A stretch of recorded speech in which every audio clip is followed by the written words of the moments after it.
Hi there, Michael P. Coleman, Content Director for Brother Be Well. Thank you for watching Brother Be Well's Youth Substance Youth Prevention Series, supported by Elevate Youth California, funded through Proposition 64.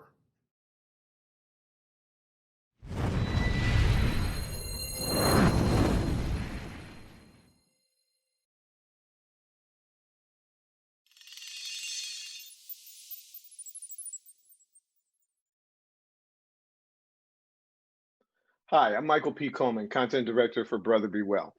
Last summer, we launched a groundbreaking 11-week Youth Substance Youth Prevention Academy, including a really impressive group of young men of color. One of the many highlights of that summer was sessions with Roland Wiliams, Master Addictions Counselor, on heroin and cocaine. One particular conversation that we're going to revisit today, heroin and cocaine being two highly addictive substances that have been increasingly popular with young people over the last decade.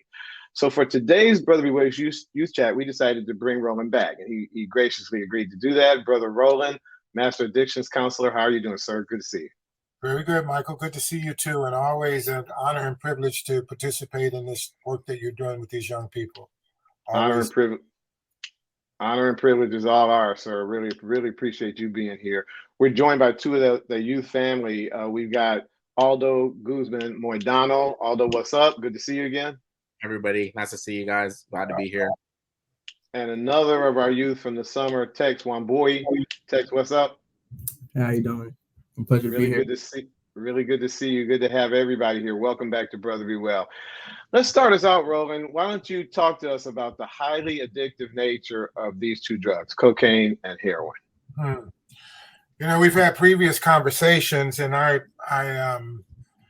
it wasn't appropriate to mention it in a previous conversation, but I just had in the last 6 weeks, I had two young people of color, two young men of color.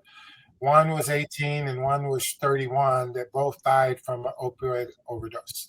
Wow. In the last 6 weeks. And you know, what happens is that we don't even think about all the Michael Jordans or all the, you know, the Obamas that we never heard of because drugs took them out.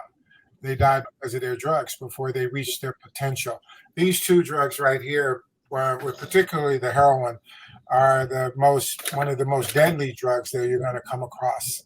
And, you know, cocaine, I remember in the old days, we used to say, if you're going to use something, use cocaine because it's not addictive.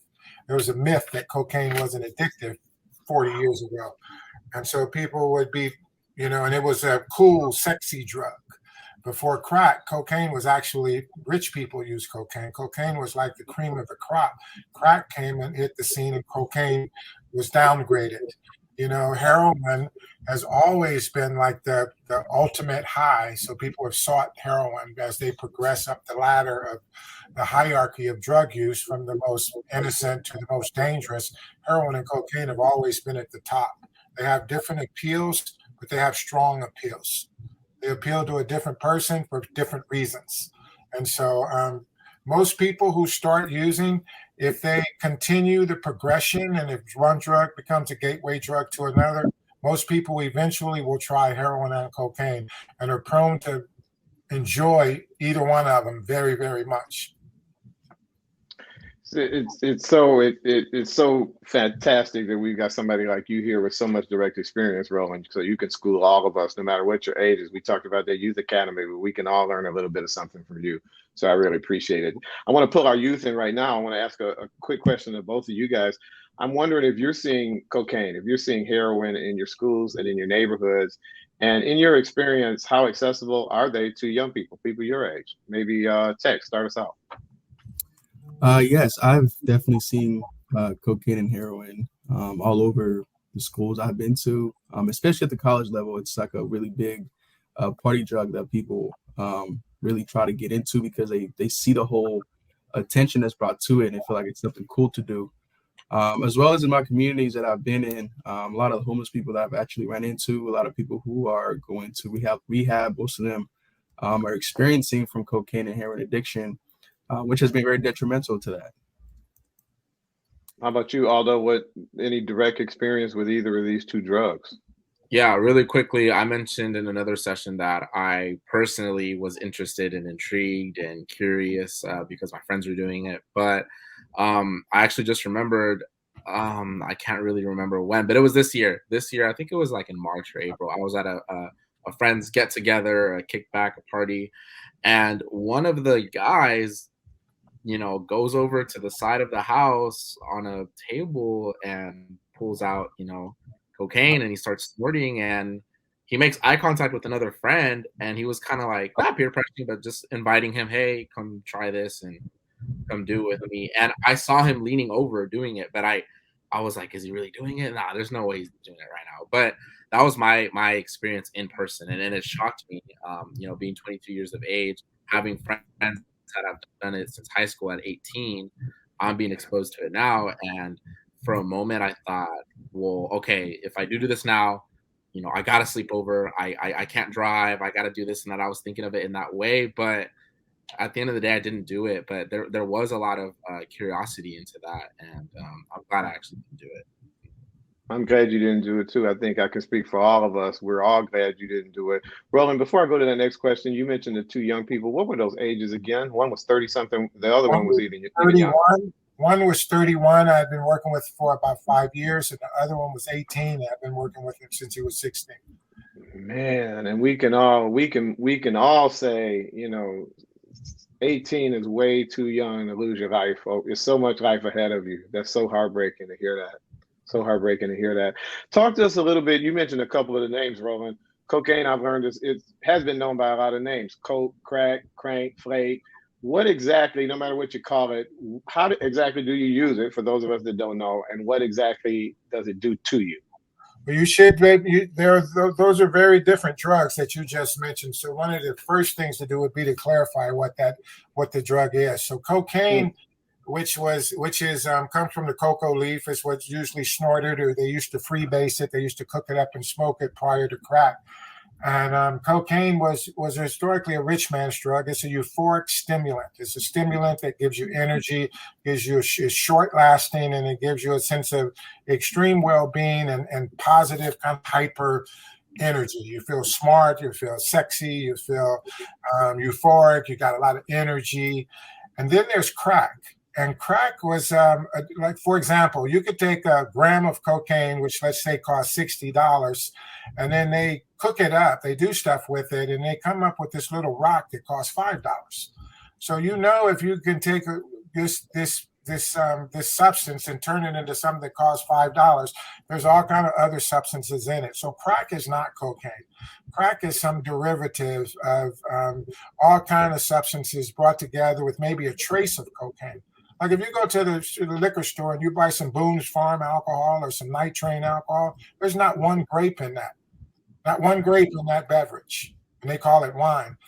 So crack is like that. Crack is some weird hybrid. People put all kind of stuff in it. For $5, you can be high for very intensely for a short period of time. It's extremely addictive. It changed the whole landscape of addiction treatment.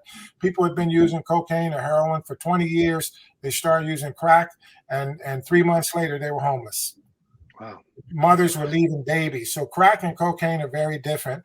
And flake and methamphetamine and crank, those are all speed. That's a methamphetamine. And the people that appeal to that is it doesn't have the same kind of euphoric effect, but it has like 10 times the amount of energy. So people can take one hit of methamphetamine or crank or crystal, all the same name for the same things, and be up for days at a time.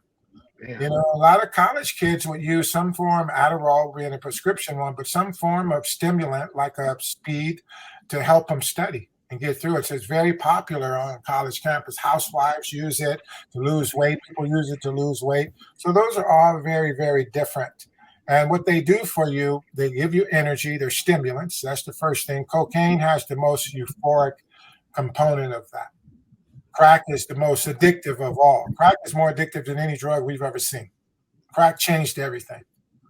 I got clean and sober in 1986. I got clean and sober BC before crack. Because crack just really came out in about 84, 85. Prior to that, people using cocaine, they were freebasing, cooking it up. Okay. Yeah. The status thing.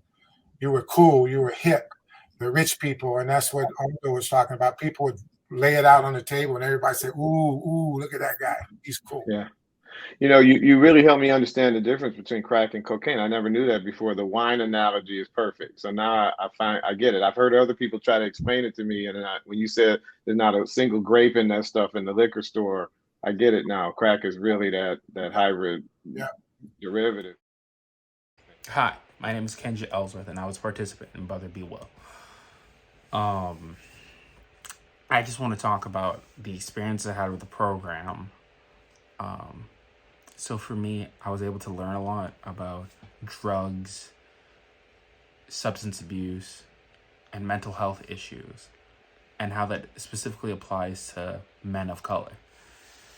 And it was really good. It was very, very educational, and a big part of that was due to the host, because everyone who hosted was really knowledgeable about their subject, really passionate about, their field of work, and was able to talk in a way that was very engaging, informative, and entertaining. I had a blast listening to everyone talking, and I could not possibly enjoy the time more.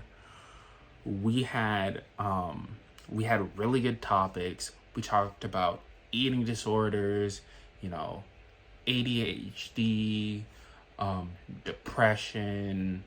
We learned about many different types of mental illnesses and mental health problems. We also learned about substance abuse and how those two can often be paired. Then we learned about different drugs people could take: alcohol, weed, opioids, harder stuff like cocaine and stuff. It was very, very educational. And it was really good. Because there are many different people like me. I'm a 20-year-old from Sacramento, California. And there are people across the country and of different ages. There's some people who are like 16 or something, So it was a lot of different people from different experiences coming together to all learn about the same thing and be a tight-knit community. It was really, really good, and I think that this opportunity would be good for anyone who would potentially want to join.